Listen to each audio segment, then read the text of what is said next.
this month's episode of Tea with Lisa.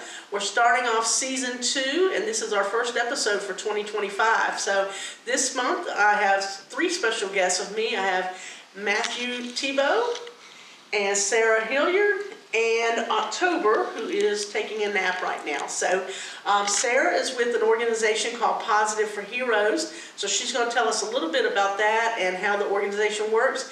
And Matt is going to tell us a little bit about his experience with Pawsitive for Heroes. So let's get right into it. Sarah, my first question for you is, can you tell us about the mission for Pawsitive for Heroes and how it was founded? Yes, ma'am. So our mission is to restore the quality of life for veterans who have given so much to our country while sustaining their dignity at the same time. And Pawsitive for Heroes was founded in 2013 by our president and founder, Chris Krieger, up in Western New York. And he found out, actually by getting a service dog, that it helped him, and then he wanted to share that experience with other veterans. Okay, Yes. all right, good. Well, can you tell us kind of what types of service dogs do you provide? Are they all big dogs, little dogs? What can you tell us about that? So we have a variety. I'm going to say they're a majority medium to large, or Okay. even extra large. I have seen one small dog. Small to me would be, I have a 75-pound giant, so, but he's not the biggest. Yeah. We have a new dog this year that's sponsored by the Buffalo Sabres, and it's a Great Dane. So, I mean, we get really big dogs really, so, yeah. Okay, and does that depend on what their task is going to be, or?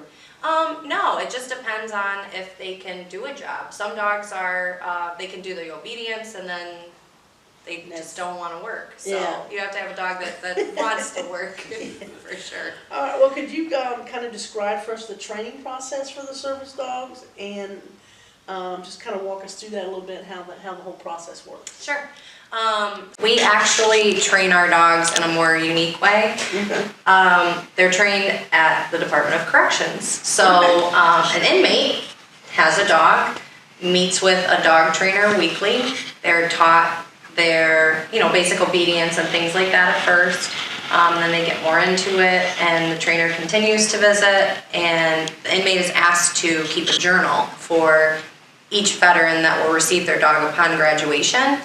The journal is done daily so that veterans know the likes and dislikes, the habits, anything for their dog. So. Okay, so now, so how do they do one dog at a time, like one prisoner, one dog at a time, or is it possible there's a couple prisoners doing a couple dogs at the same time? So I've seen where there have been 3 prisoners, so there'd be 3 dogs, and I've seen where we've had 5 dogs at a correctional facility at one time. Oh, okay, and the dog stays there with them 24/7? They do. They live there. Okay. So we always the dogs are going to jail.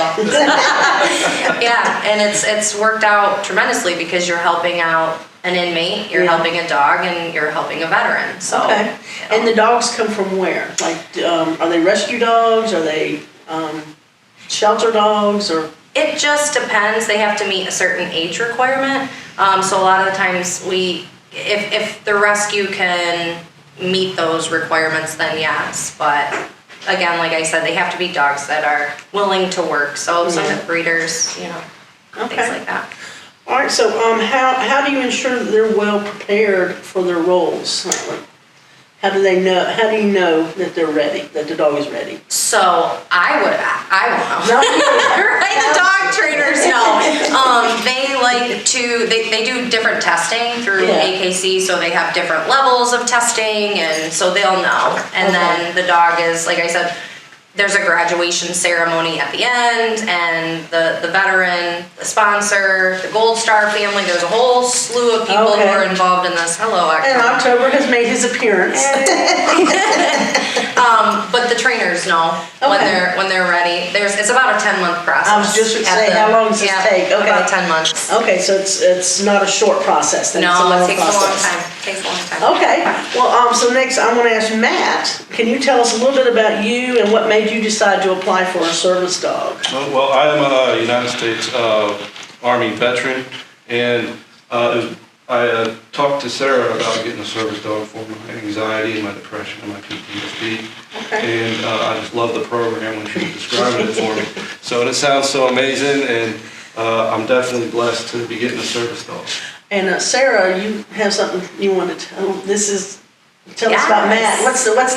What do you want to tell us about Matt and his dog? He's the first veteran in the CSRA that will be receiving a dog, so that's super exciting. Yes, it is. Super exciting. So this is, there you go, you heard it here first on Tea with Lisa. So the first dog for Positive for Heroes, Matt will be the first recipient of a dog, so you're looking forward to that, I guess. Oh, I am, yes, ma'am. So you know about how long till you get your dog? Do you have any idea? The projected date is around summer of this year. Okay. But not 100% sure. Could be Okay. a little bit later. Could be later. Okay. But sometime this year. Depend on the dog. Sometime this Depends on year. yes. So- I don't ever like to give anybody the exact, Yeah. because we don't You will know. have your dog June 5th. Right. Well, Sarah and Matt, this is kind of a question for both of you. Can you tell us how Matt was matched with his service dog? Okay. You want me to do it? All right. So, there's a process. Each veteran they're asked to fill out an application to begin with. That application process comes through to us, and then they're asked for a bunch of paperwork because we have to make sure that they're going to keep that dog safe because sponsors pay for these dogs, and that sponsor wants to make sure, just as anybody wants to make sure that the dog would be safe and that they have a home, that they can take care and maintain this dog. And so after a vigorous, long fight to get all the paperwork, we got it, and he was selected to do an interview process. And I always like to throw this out there. I am not the end-all, be-all for veterans out there. There's an interview process where there's a group of people. We sit together with the veteran. We ask questions. Since they're up in Buffalo, we did that via Zoom. Yeah. And immediately we knew that Matt was definitely going to be qualified. There's also a background check, so he passed his background check, and so his dog, because of the interview, we learned things about Matt that maybe don't apply to every veteran. I don't want to say sedentary, but I'll say he likes to video game, he likes to do things, but his goal is to get out into the community, right? And so with that, I'm not gonna say we're gonna pair you with a dog that loves to run 15 miles a day and loves to work all at the same time, right? Because maybe Matt just wants to take his dog out for a walk, take him out to the store, take him, So it's kind of an energy matching, and we learn temperaments, things like that. That kind of segues into what my next question was Yeah. about. What factors are considered to ensure a successful partnership? So it kind of goes along with that. So. Yes, and I am very fortunate to be able to be down here, and I do my own. I go out and when I talk to these veterans, I kind of learn their personality a little bit, and I say, oh, okay, this person would like to. There are vets that love to run marathons, so there are dogs that love to run and more high active and more low active. So. Okay. Yeah. Well, Matt, I have a question for you. Can you tell us, have you met your service dog yet? No, I have not met my service dog, so I will go up to Western New York sometime this summer or later. Okay. And that's when I will meet my service dog. Okay. And I'm really excited about that, and I think it'll be a great journey. Yeah. So that'll be good. So you aren't doing prisons down here yet, the correction system down here yet? Right. We have not gotten into prisons down here. So Okay. the listeners know any prisons that medium security, please. And they're nonviolent inmates. I always like to point that out. They're also to ensure the safety of the dog. Yeah. So they're inmates that, to keep recidivism right down. You give someone something to do while they're there. They learn something. Yeah. And it's a really great life. I can't train a dog. That's so, absolutely. And so there's trainers you mentioned that come in and work with the prisoner and show them how to. They come in once a week, and then after that prisoner works on it all the time. The dogs are they're kenneled at night. They're out during the day, getting socialized and learning their tasks, and So there's no idle hands. Okay. Yeah. So Matt, that kind of leads me to my next question. What kind of tasks will your dog be assisting you with? So just, getting back out into the community, kind of like Sarah said, to get me out of the house more, interact with the community more. That's the task that is my goals for them. Okay. To just kind of get me over my general anxiety of going out in the public, because, most veterans, including myself, we don't like crowds. Yeah. So that's my goal, is and the task for the dog to help me with that. Well, I know, Sarah, October helps you with certain tasks. What kind of tasks does October do for you? So one of his biggest tasks, and Matt's dog will do it the same, it's called blocking. And it is when you're out in public, you'll notice that a service dog for PTSD, they get behind you, sometimes they get in front of you, they create a space between you and other people. Okay. And they make things so people can't come up behind you and kind of, so you know if someone's there, they can push on you to indicate certain things. Yeah. Okay, and October also does, he does something else besides blocking. What else is it he does for you? I can't remember. Oh, if you're having a panic attack or something. Oh, he can alert me to when and that's definitely a smell or something. I don't know how their brain works, but yes. And so when I'm getting really anxious, October is very good. He indicates to me, hey, it's time to get up. Let's go. We gotta go for a walk. We don't need to sit here anymore. Come on, let's go. So, yeah. Okay, and then will Matt, your dog, do the same for you, or do you? He or she will. Yes, they'll have the same tasks coming out because a majority of now, if there is something that someone needs specifically, I think that's doable through the trainer. They figure out what it is that. Like for example, a traumatic brain injury, they might require that might be different things. Yes. Okay, that's more of a recall kind of thing, calling your dog and teaching them how to find the car or whatever it is, medicines. There's a lot of the working dogs are incredible. They can really do so many different jobs. So and they can do more than one task, Well, can you, if you don't mind, Sarah, could you share with us your journey with October and how he's impacted your life? Yeah. So in 2019, I went to a PTSD residential program because I was just not doing well. I just really wasn't. And I got there, did all the trauma work, and I was on the medication, and I was going to therapy, and then my dad passed away, and it was just it was a trigger. So I went back to this VA facility and stayed, and I was working for another nonprofit, and the president and founder, like I said, Chris Krieger, and another one of his co-workers, they kind of approached me and said, hey, we wanna help you in this way. And I thought, no, I don't think I need that. I don't think, because we all are very stubborn. That's a thing. Veterans are, oh no, I don't think I need that. I think I'm gonna be just fine, But obviously I wasn't doing just fine. So October was trained, and it's been a game changer for me. He saved my life. I always get very emotional when I talk about it because this wouldn't have been possible. This would not have been possible. I had a point where I wasn't leaving my home. October has changed my life dramatically. I have the confidence to go out and be who I'm supposed to be. And it's an amazing thing. Something unique about October is he was already your pet, wasn't he? So, which is not we don't do that all the time. But yeah, that was, I had a different trainer. He didn't go to jail.